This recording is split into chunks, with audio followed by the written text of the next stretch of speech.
first off, this is a very pungent plant. So the taste of this plant is hot, spicy, aromatic.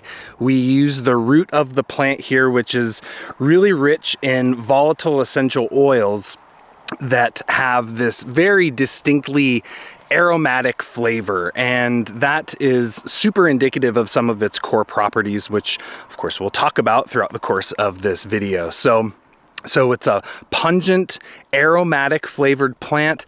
It also does have a little bit of bitterness present in there, although I find that the pungency of this herb really tends to kind of override some of the other tastes that we might find there. So pungent, bitter, as well as a little bit of acridity, and that acrid flavor I've talked about in a couple other posts. Talked about it a few weeks ago when we shot a video out here in the garden on blue vervain. And what we find with the acrid flavor is that tends to indicate a plant that has a little bit of a spasmolytic or relaxant property to it, which we definitely find here a little bit with Elecampane. So that's its main taste or flavor profile. Pungent, bitter, and acrid.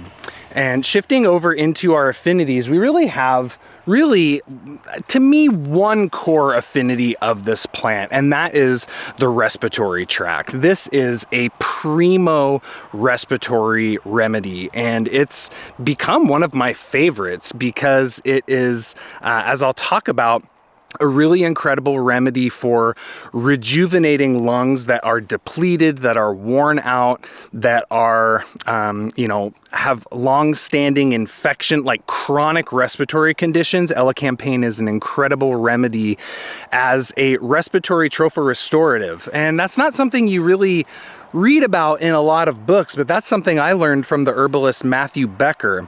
He said that Elecampane is really one of our best lung tonic plants. And this is a really, really great property to know about with this remedy, especially in light of, the current world situation and in terms of people having long-standing chronic lung issues, as well as, of course, acute respiratory conditions due to infection.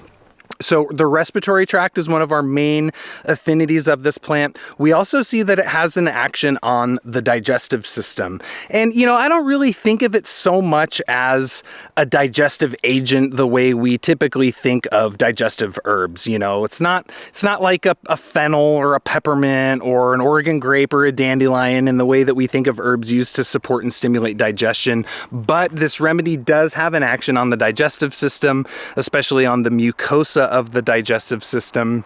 And so there's a couple specific ways that I like to use it for digestion that I'll cover in a little bit. But of course, being a pungent herb and being a bitter herb, of course, that leads to a degree of digestive action.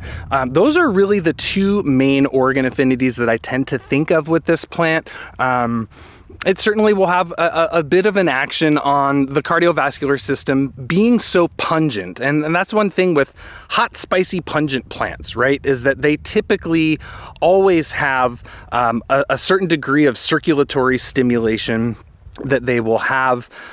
So I would to a degree include the circulatory system here under the affinities of this plant. So those are some of the main areas in the body that we'll see Elecampane having an influence.